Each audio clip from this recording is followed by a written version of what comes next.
I'm Maria Menounos, and you're tuned in to AfterBuzz TV, the ESPN of TV talk. Now, let the buzz begin. We've all got free will, and we're here to talk about Outlander, the episode Free Will. I'm Rachel Goodman, and I'm here with Leigh Broadway. Hello, everybody. Want to shout out to all my Facebook fans and all of the Facebook pages I follow. Hope you're watching, and I know you're going to enjoy the show this evening. Yeah, I'm really excited to dive in. Be sure to stay tuned until the end, though, because we have 3 special segments. We're going to do our page to screen, and yes, I have the book with me, and I've been reading. Though some of the scenes this episode were out of order from what actually has transpired in book 5. We're going to have our page to screen. We're also going to do our fun facts, which Leigh is going to handle. And then we're also going to talk about a little piece of news. Nothing crazy, but there are some very interesting newsworthy topics out there that we'll discuss. So stay tuned until the end. Before we dive in, I just want to give a shout out to our chat. We've been talking about the books. Shout out to Elizabeth Brown, Robin O'Neill, Gracie and Ryan, Nina Murphy. Let's see who else. I want to make sure I hit everybody in here. We've got Billie Jean Girl 24, who was also in the Doctor Who panel a few minutes ago, which I was on. It was the finale tonight. I think I hit everybody. Laura Penny, yeah, she's in the chat. We've all been talking about the books and just kind of how out of order it is. I am very excited to get to the page to screen, but I'll save it for then. Yeah, so as you guys come in the chat, feel free to drop your comments because I am looking at the chat and I will be reading it. But Leigh, you had mentioned your Facebook the group that you're in for Outlander. Yes, I actually joined about 3 Facebook groups in the last 2 weeks, and I'm not going to say the names. I know they're private, so I want to be respectful. But we hope that you're watching. We want to hear from you. We want your comments, your thoughts, and we would love for you to join in the conversation this evening if you're watching. Awesome, great. And yeah, it's just funny because, well, not funny, but it's interesting because I'm on a lot of Outlander Facebook groups too, and it's just very fun to see what everyone's reaction is live time. Yes. And sometimes, like for this episode, I had actually read some of the comments before I watched the show, and no one was giving anything away. It was just fun to see whether they liked the episode or didn't. So let's go ahead and dive in. We start the episode. To me, there was one major part, which is when we get to the Beardsleys. But before we get there, what did you make of just kind of seeing the beginning with Claire and Jamie and the decision for Claire to go with Jamie? Well, I think they really want to be together, and she wants to be supportive of Jamie as much as possible. And I think she felt more comfortable coming along in case someone needs, medical help. She's a physician, and she felt like she could add value, to the journey. Yeah. And Jamie couldn't argue with that. Plus, I'm sure he wants her to be with him, too. Yes. And Jamie knows Claire. They have been on so many things together at this point that, honestly, she can handle it. Like, he just knows. I did feel bad that Roger and Brianna are now separated. I almost felt like, no offense to poor Roger, but I felt like he should have just stayed back with Brianna. It might have been better. I think so. His heart simply isn't in it. I don't feel like he's assimilating into this time. And so I think at some point he may make a decision, to go back. But that remains to be seen. We don't know for sure. But and that's one of the things I loved about this episode is that after everything happened with I guess the Beardsleys, we'll say, Claire finally got to talk to Jamie about how Roger's feeling, about how she's feeling, and the idea that who would want to have a baby in this time period, but I just think that Jamie's point about it being family and that's why you're together and it doesn't matter. Like there's trouble in every time. Exactly. And I think that was the essence of the conversation is that wherever we are, whatever's happening around us, family's the most important thing. Yeah. Yeah. And to that point, even in the 60s, if we compare 2020 to the 60s, who would want to go? No, there are probably people who would disagree with me, but who would want to go back to the 60s? Well, for the music. Yeah, oh yeah, absolutely. But it's like the same idea that people can make a case that, to Claire, she comes from this, medically advanced society, and it's true, she does, especially compared to the 1700s, but it's just this idea of love and family being more powerful than the chance of something else, potentially killing you. You might as well be with your family no matter what. That's right. Stick together. Yeah. And that's one of the things I love about Outlander in general is just this idea of family. Strong relationships. Yeah, exactly. So we get the decision that Jamie kind of has to go out, and it's all about him reaching out to able-bodied men to join his militia, and that's the whole point. But as he's doing this, we get this side story with the twins, Josiah and Kezia. Yes. Yeah. So, so first of all, what did you think of them? Well, they seemed a little out of place. Josiah, bless his heart. It appears that maybe his ears, his master, the one who owned him, had purchased him, had beat him up. Oh, Kezia. Oh, Kezia, yeah, right. Josiah's the other. Oh, okay. Yeah, and he had, and of course Claire was concerned about his ability to hear, and she wanted to know what happened to him, and maybe she could help fix it, maybe bring healing so that he could hear. But I don't know, it seemed that he was comfortable, he was accustomed to living that way, and I mean, if the brothers are close, they love each other, and they seemed that like they wanted to become a part of the group, and they were searching for family. So I think I have so much I want to say for page to screen that I'm going to actually talk a little bit, just because in the show they made it more of a point that Claire actually wanted to look at his ears. And that is something that in the scene in the book, that particular moment, we didn't get that as much. It might come later, but the part that I read that was supposed to be representative of what we saw in this episode, it's like, they didn't have the opportunity to really have her say something subtle that hints that maybe she can do something. And I almost get this idea that that's something that Claire might be able to do is, even if he can never hear normally, she might be able to do something that will enable him to hear something. At some point, possibly. Yeah. They didn't really delve into that story too much. Yeah. So I think there's more left to talk about at some point, or maybe expand upon in the story. And I thought it was interesting, too, this brotherly love, in that we don't know. We know that Josiah is the one who got branded with the T on his hand. Right, yes. And there was hints that the branding happened even though he was not the one to commit the crime. It may have been his twin. They don't know for sure, but that's like the theory that Claire and Jamie had. And I just found it very interesting. And just that's like one thing that there's never been a shortage of, characters acting on behalf of others out of love. And so I did appreciate that. We have a comment in the chat. Nina Murphy says, she's kind of meddling with things. Don't forget they couldn't stop the war before either. Will she be able to make penicillin before it's time? And that was another thing. So I understand what Nina's saying. And with the penicillin, that they had the voiceover right as she was trying to make that, where it was like a flashback. So we remembered that was the whole point with Culloden, is that they were trying to stop it from happening. And none of it, unfortunately, their efforts did not change it. I don't think that Claire is now in a place with Jamie where they're trying to change history.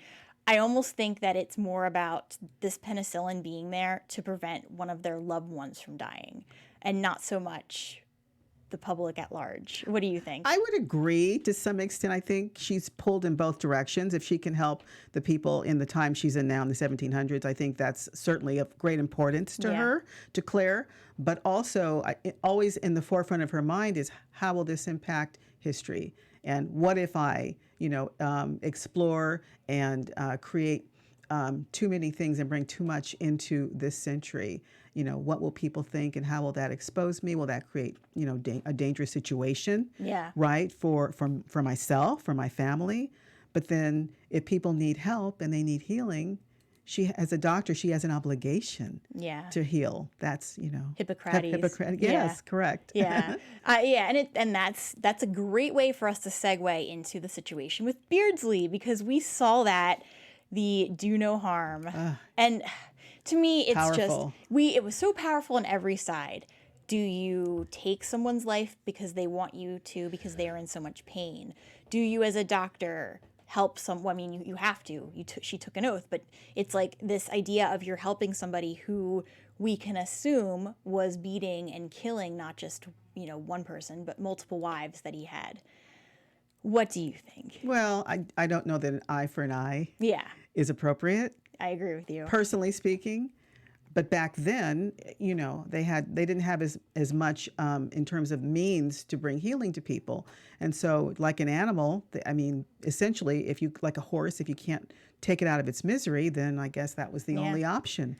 Rather than leave him there, they couldn't stay. They had to move on. Jamie was anxious to get back, to his group of men and to complete the mission they began.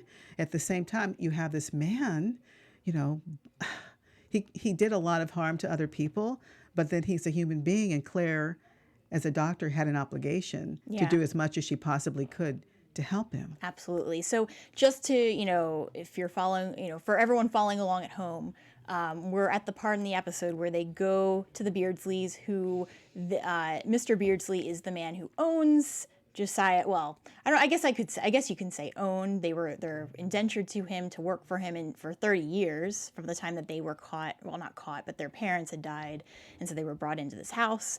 And so it would have been, they were like 2 or 3, so they would have been in their 30s before they would have had their freedom. But the whole thing is that Claire and Jamie go there because they are trying to get the papers and potentially buy them for their own, servitude. And so they get there, and to me, it was very, very odd because we meet Fanny, and she's already talking about ghosts, and her behavior was so off.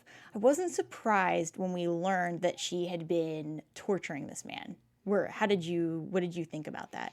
At first I was attempting to understand the nature of their relationship, and then as it progressed, at first I thought he became ill. She didn't know how to help him, so she made him as comfortable as possible. And of course, we know that's not the case. It was quite the opposite, actually. She was burning his feet and torturing him and causing him a lot of discomfort, even after he had his stroke. Yeah, and that was a very interesting choice because we know that Jamie's dad, Brian, had also suffered from a stroke when he saw him at the very, we're going back to season 1 now, where his father had watched Jamie being flogged, and that's when he had the stroke. And so to me, that was a very interesting choice that they would make Jamie come face to face. They don't really reference this in the show, but in the book, they actually point out the fact that Jamie is now 49, the same age as his father when he had the stroke. And so this is a major concern for Jamie, maybe not on a daily basis, but seeing somebody who suffers from a stroke, I think it made him come to terms with what could happen to him being connected to somebody biologically who also suffered from a stroke. So to me, that was interesting. I loved that choice in the episode. I also appreciated this difference in how Claire versus Jamie were handling it, and that Jamie was very quick to say, you know what, there is nothing that is ever going to alleviate this man's pain. We really just need to ask him if he would like us to kill him and just do it. And be done with it. Yeah, exactly. And I appreciated that he could blink. The man could blink to let him know either way. And it was just to me, it was very powerful. The dialogue coming from Jamie, that he would, even if he had a dog, he would have done the same thing and given the dog a mercy kill. But it's just hard because we know what Fanny has told us. Let's put it that way. And it's probably true. Most likely. I think, Jamie was struggling with the idea of whether this man could have any quality of life if they left him behind. Yeah. And in his mind, I think he was probably thinking, if it were me, what choice would I make for myself? Yeah. If someone asked me, would you prefer that I put you out of your misery? He was thinking about, if that were me lying there, which choice would I make? Yeah, absolutely. For myself. Absolutely. And I think that in that scene so obviously Claire and Fanny, Jamie asked them to leave. Actually, no. Fanny has already left at this point. Right, she took the horse and left. Which is different from the book. Okay. So Fanny has already left, and we'll talk more about her in a second. But the line that I liked is that with Jamie, he asks. I literally wrote it down. He asked the man if he could actually if he would pray for his forgiveness. Yes. And he blinks twice to say no. Yes. After all of this, and he's left in this, we don't know how much the stroke did and how much the torture did, but he's left in a place where he has nothing left, and he still can't ask for his forgiveness. And literally, that's it. And then Jamie, he's like, okay, well, I'll pray for us both. I was like, wow, that is a very strong line. That was incredibly powerful moment. Yeah. And then I just want to mention at the very end where we have the birds that were flying over, they are called passenger pigeons. And one of the things that they talked about at the end of the episode was that these pigeons are now extinct. And the reason why they had the sky covered in black was to almost give us this impression of a time gone by and things that no longer are. Ah, yeah. What did you think very of that? interesting. Yeah. I didn't get that deep with the pigeons, but I think that's fascinating. Yeah. It's the I guess the significance of the birds in the scene. For me, when I saw it, I thought of vultures, or I thought of birds of prey are sensing death, imminent death. That's what came to me initially when I saw the birds flying over the house. Yeah, and that's interesting too. And obviously we get that very kind of ominous and like Hitchcocky. Yes, exactly. Yeah, and it's just the fact that they covered the whole sky and just it's like pitch black. Yeah, exactly. So I loved that. So let's go. Let me just touch base with the chat, and then we'll dive in and talk more about Fanny because she had a very She was a really great character. I enjoyed that entire scene. Yeah, there was always something to be pondered and the unexpected. There's always something unexpected in each scene. Okay, so we have Laura Penny. Okay, she's talking about I'm stingy because we only have 12 episodes this season, 1/12 of the season just for the Beardsleys. So I appreciated that we spent this much time on them just because of not so much the Beardsleys, but the fact that we got this moment with Claire and Jamie. And that to me was what made this episode so special. Let me read one more comment and then we'll dive in on Fanny. Billie Jean Girl 24, this episode kind of had a creepy vibe to it when they reached the house. Yeah. And so Fanny, she was talking about ghosts the whole time. The only reason I want to mention that too, and then we'll talk more about her, is because the book in general, it starts with this idea of ghosts. There's more of like whether ghosts are real or not, it has more of a vibe of ghosts and being haunted. And so here we had Fanny, who right off the bat is saying that she can hear some of the other wives who are dead. One in particular. Yeah. There was one wife in particular that she mentioned, and she said she sees her quite often out of all the other 4 wives. And that, I think it was Marianne. Yes. Feel free to correct me in the chat if I'm wrong, but I think it was Marianne. And that she actually knew that these wives had been killed, and it was all over them not having a baby. Not being able to give this man a baby, Mr. Beardsley. Yeah, and the first thing I wrote was that obviously he's the one with the problem, but 4 wives later, 5 actually. At least that we know of. Yeah. I'm like, so obviously this man is sterile, and he's blaming it on all of the young wives that he takes, because of course it's their fault. How could it be his? That was so that was just the first impression I got of him, and no doubt in my mind that he is as bad as what Fanny was kind of saying without directly telling us at times. And you could just tell from the way that she was acting that she had been through abuse, and the way that she described the home and being there, and that she had been taken from Baltimore, and just the way that they showed us in this episode how, like the episode's called Free Will, but obviously Fanny did not have free will to end up in this situation. No, she was captive. He was holding her captive and torturing her, and obviously she probably wanted to have a child too, but this man, as you said, was probably sterile and couldn't make that happen, so he had to take out his anger and frustration on her. Yeah, and that's one of the saddest parts, is that she does have a baby, and when she has the baby, I got the impression that she she felt she was not adequate enough to be a mother. Well, I think she's probably brainwashed into believing by Mr. Beardsley that she wasn't adequate. Yeah. But clearly, she had it in her, but I think the idea that she left the baby behind, she probably felt that she could not take care of the child properly. And so maybe some of that is actually true, that he had caused her to believe that she wasn't good enough to be a mother.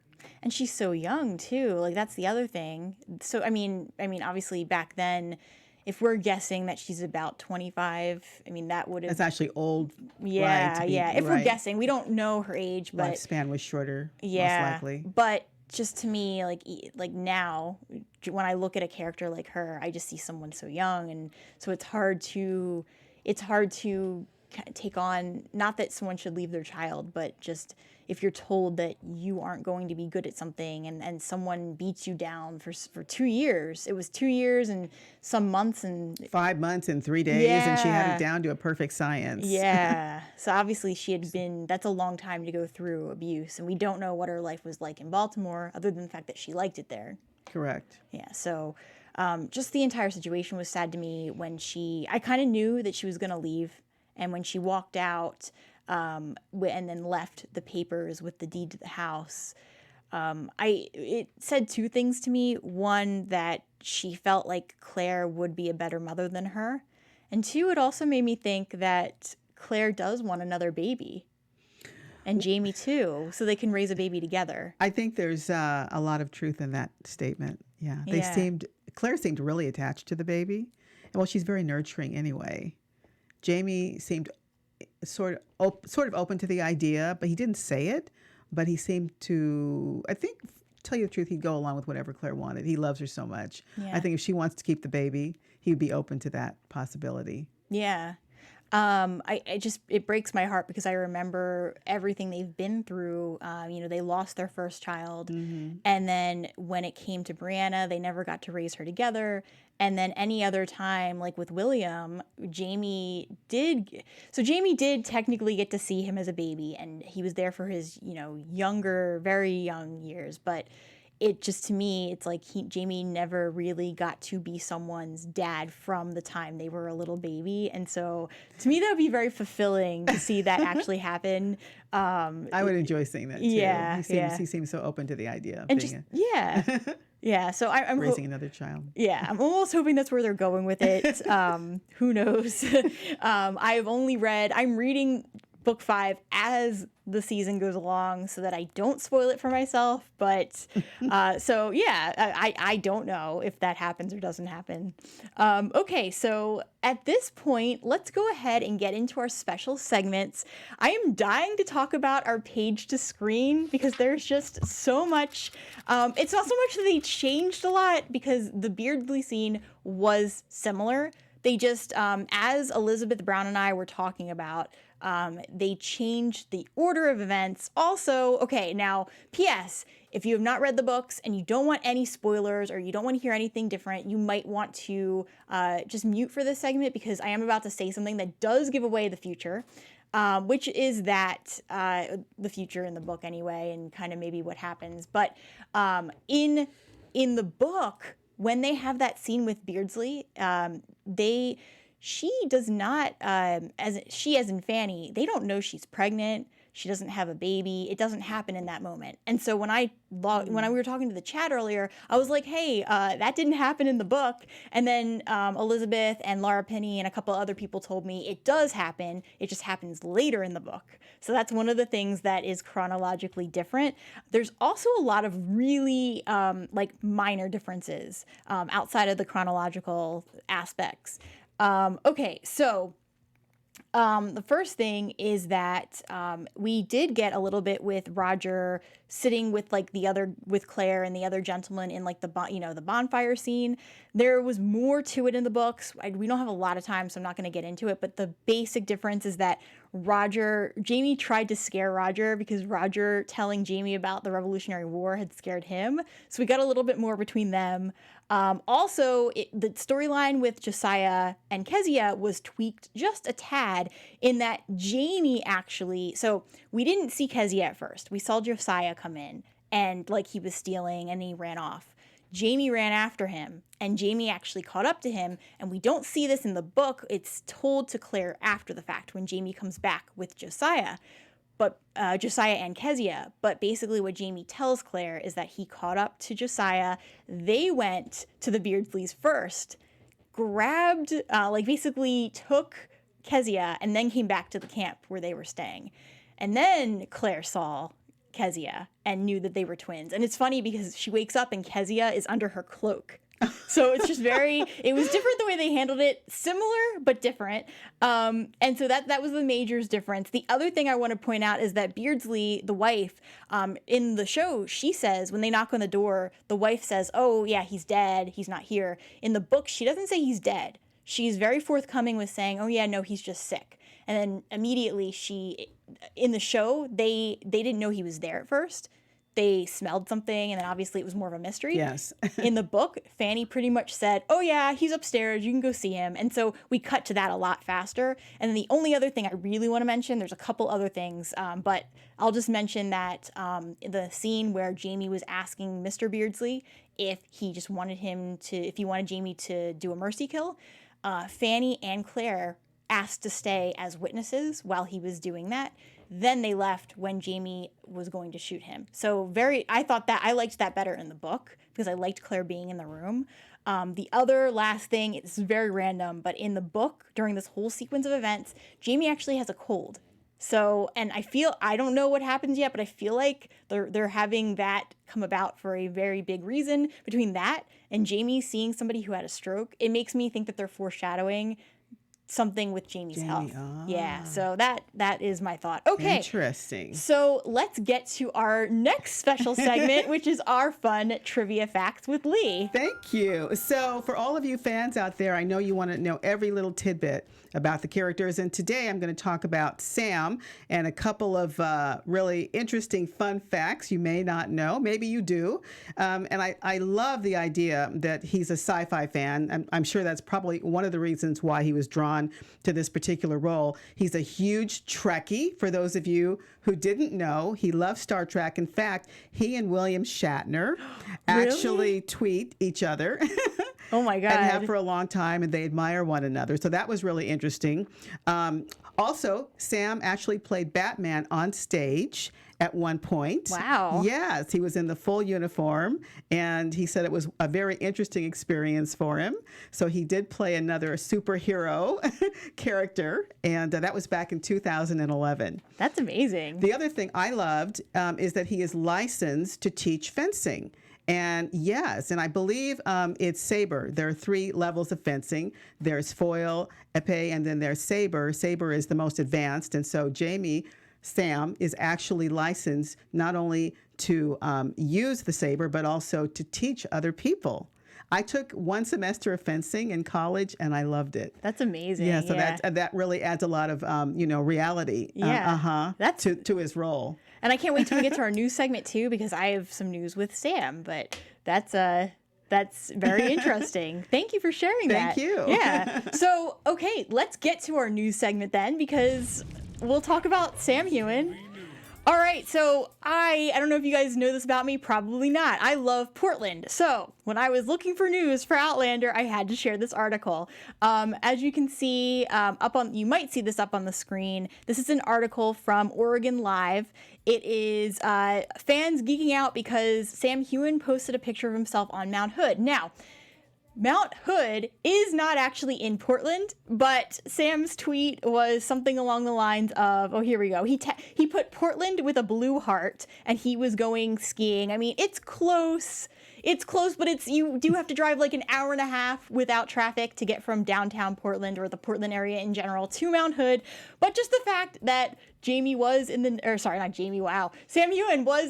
neck of the woods of Portland, relatively speaking, especially compared to Edinburgh or, even LA. A lot of fans were just geeking out about it. So I wanted to mention that. You can find it on OregonLive.com.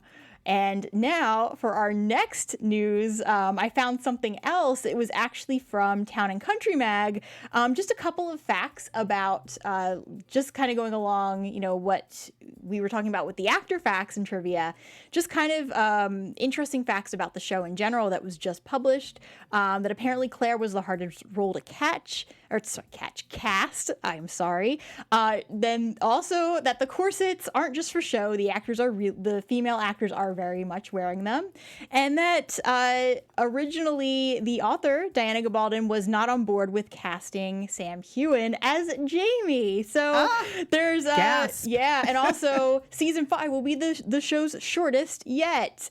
And I'm just gonna read this. With just 12 episodes, the season will be leaving us in yet another Outlander sooner than we might have hoped. Previous seasons have generally been 13 episodes long, while season 1 really spoiled us with 16. Yeah, because they kind of split season 1. So, and by kind of, they definitely did. So that is our news. You can read more on townandcountrymag.com. Let's jump to our final segment, which is our predictions. Your AfterBuzz TV predictions. Leigh, would you like to start? I think Fanny is going to show up. I think she's going to come back. I think she's going to have regrets about leaving the baby and come back. That's interesting. Mm-hmm. This is kind of cheating, but not really, because we've all seen the previews. I think that Claire and Jamie, as we see, it seems like they leave the baby at either a monastery or just somewhere, like some sort of, place where somebody else is going to tend to the baby. But also from seeing that little exchange between Claire and Jamie saying, we can have a child if you'd like, it makes me think that that's where they're headed, which, I mean, it is possible. Claire's not that old, so it could happen. There are definitely risks, but it could happen. And also, my other thought is that they're really hinting at Jamie's health being an issue. The book more so than the show, but even the show, to me, it's like they really stressed this, the stroke that his father had. For them to not do anything with that, to me, would be... I feel like they wrote it in there for a reason, and that there's going to be something with Jamie's health that comes up. And and then my last thing is with, as far as predictions go, Robin O'Neill, Claire is 52. I have heard of people older than that having kids, so I am not so I am not even that. I feel like it still is possible. Not that it will happen, but I feel like that's what they're trying to get at. But my last prediction is that I think that they're going to spend a lot of time this season with Brianna. I don't know that we're going to see a lot with Stephen Bonnet in this book, or not in this season, I should say. But I feel like it's going to be more about her PTSD connected to what happened, especially knowing he's still alive. So I'm just going to leave it at that. With the time that we have left, do you have any final thoughts about the episode before we wrap up? Well, it was certainly an interesting episode. I think there are a lot of different directions that they could go in future episodes, a lot of side stories. Yeah. So I think we probably will see and have some more surprises and a few more twists and turns that we're not expecting. Absolutely, yeah. And I just want to read Gracie and Ryan's comment. I predict Point Break, a.k.a. Stephen Bonnet, makes a visit to Fraser Ridge with Jamie, Claire, and Roger are away. While they're away. Brianna will shoot him dead. Ooh, that is an interesting prediction. Well, until next week, Leigh, where can everybody find you? You can find me on all of the social media platforms. My handle is 50+ and fabulous. That's 50+ and fabulous at Leigh Broadway. You can also find me on Twitter at 50_+_and_fabulous. Awesome. And I'm Rachel Goodman. You can find me on Twitter at Rach Goodman or on my author Instagram account at Rachel Radner Author. If you're a fan of Narcos Mexico Season 2, Stumptown. If you love movies, you can find me on those panels plus Retro Anatomy of a Movie. Until next week, we will talk to you later. Bye, everybody. Thank you for joining us. Our founder, Kevin Undergaro, and me, Maria Menounos, would like to thank you for tuning in to AfterBuzz TV. Remember, we're not just the first, we're the biggest in the world, and we're the only destination for all your favorite TV shows. Whatever you crave, we've got it. So go to AfterBuzzTV.com and check out our lineup. Buzz you later. The views expressed herein are those of the hosts only and do not necessarily reflect the views of AfterBuzz TV or its owners or principals.